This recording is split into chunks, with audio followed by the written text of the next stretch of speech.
Hello and welcome. Nearly every employee has development and career aspirations, but most do not know how to achieve them. It is a known fact that as a manager, you play a key role in the success of your direct reports. What may not be as commonly known is the degree to which your involvement in their growth and development impacts their retention and engagement. Data tells us that the more involved you are, the greater their satisfaction with the organization. Your direct report is taking part in the Extraordinary Performer Program. This manager overview video has been designed to explain each insight so that you have an understanding of their experience and can therefore offer support to their ongoing development.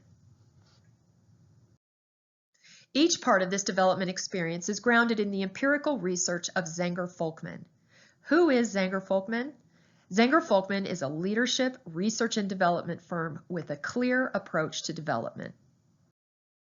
Zenger-Folkman believes that when it comes to understanding the complex topic of individual development, it is critical to lead with the data. Zenger-Folkman insists that programs are based on hard facts and data and statistical analysis of large data sets. Zenger-Folkman's overall approach to development is to help individuals discover and develop their strengths and not focus on minor weaknesses. And finally, Zenger-Folkman has a fundamental belief, and that is this: extraordinary performers can be made. There are 7 research insights that frame the extraordinary performer development experience that your direct report is experiencing. As they progress through the development process, they will learn about each insight and how it can help them increase their contribution to the organization and ultimately improve their career opportunities. The first insight is this: good does not equal extraordinary. This insight focuses on the difference between good performance and extraordinary performance. Our research tells us that extraordinary performers, who we define as those individuals whose overall effectiveness is within the top 10% of all global individual contributors, make a significantly better impact than good or average performers. It is the distinction between good and extraordinary that is key for participants to consider during their development process. The next insight encourages participants to avoid their natural tendency to focus on areas of minor weakness during their development process. Instead, we want them to focus on their strengths. We know that focusing on strengths is the fastest way to achieve extraordinary performance. The data tells us that individuals with no outstanding strengths simply do not stand out. If I don't have any strengths that set me apart, I'm likely to be in the 36th percentile for overall effectiveness in comparison to other individual contributors. In other words, if I were standing in a line of 100 other individual contributors, I'd be standing at about the 64th place in line.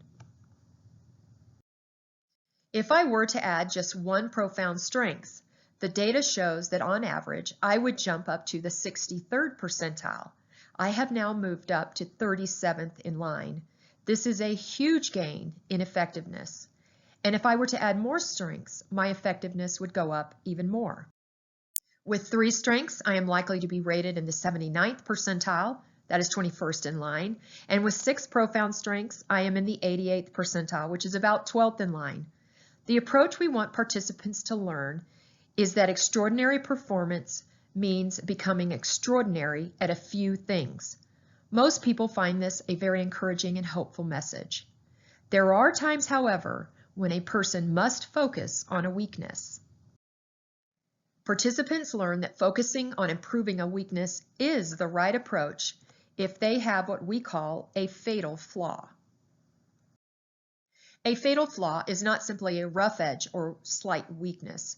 We use the term fatal flaw to describe a weakness that is so pronounced that it cripples one's effectiveness by obscuring their strengths. Such flaws, if not addressed, can and often do lead to career derailment. While the term might be fatal flaw, we have some good news. A fatal flaw does not have to be fatal.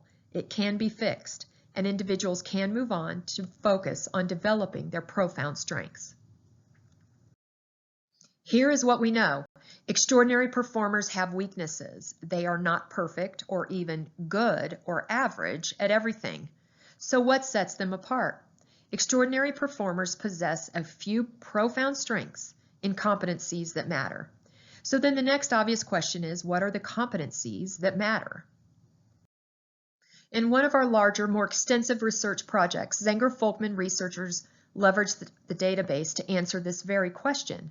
They compared the top 10% of individual contributors to the bottom 10% to discover the traits or competencies that differentiated the most highly effective performers. The result? Zenger-Folkman has determined, based on this research, not assumptions, that there are 19 competencies that differentiate the world's best performers from all others. These are the competencies that your direct report will be focusing on during their development process. This insight reminds participants that their effectiveness is highly impacted by the interactions that they have with others. So it is important to recognize that perceptions are reality, and those perceptions are based on the characteristics and behaviors they see demonstrated.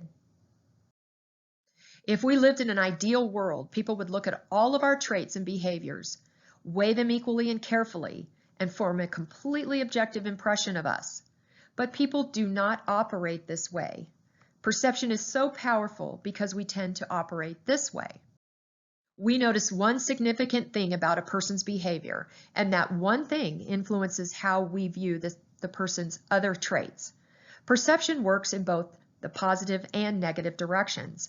When we see a person performing extraordinarily well on a few things, our perception of them and how well they perform in other areas increases. We know this as the halo effect. The opposite is also true. A person with a fatal flaw is often thought to have weaknesses in other areas. In fact, any strengths the person may have might go unseen by those around them. It is our actions and behaviors that lead others to form their perceptions of us. Participants are encouraged to think about how they want to be perceived by you as their manager and their colleagues. The fourth insight helps participants understand that to get where they want to go, they need to know where they are right now. So to get a clear picture of how others perceive their current effectiveness, participants take part in a multi-rater assessment. As their manager, you are a rater, or will be a rater, in the assessment process for your direct report. Following their assessment, participants receive their results in the form of a feedback report. After analyzing their results, they use their feedback to create a detailed development plan. Selecting one competency can be challenging, so to help them make their selection, we offer a couple of best practices that are, of course, supported by research. First, we introduce participants to a sequential path that will help them narrow their selection. The first approach is to fix a fatal flaw. If a participant has determined that they have a true fatal flaw, we recommend that this be their development target. Until they remove this barrier, others will not be able to see their strengths. We do not, however, advocate working on a weakness that is not a true fatal flaw. If participants do not have a fatal flaw, the next approach is to select a strength to develop further. And this brings us to our next research insight, which is this. When selecting a strength to develop, we have asked participants to play to their personal passions. Personal passions are those competency areas that one enjoys and finds personally fulfilling. Personal interests and enjoyment are often left out of the development planning conversation, but it is our interest and enjoyment that keeps us engaged in the process. Passion, however, is just one of three elements that are crucial for extraordinary performance. The three elements are competence, one's skills and abilities, passion, the things that one cares deeply about, and organizational needs, the things that are most important to the company. When all three are present, extraordinary performance happens. We call this alignment the performance sweet spot. During the development planning process, participants discover their performance sweet spot. Finally, the last approach is to balance your tent. If a participant has 5 or more profound strengths, we recommend that they target competencies in areas where building a profound strength would increase their overall effectiveness. After deciding on a development target, participants focus on creating a strong development plan. Zenger-Folkman's development planning process involves a unique approach, which is based on this research insight, which is, the best way to build strengths is to build around them.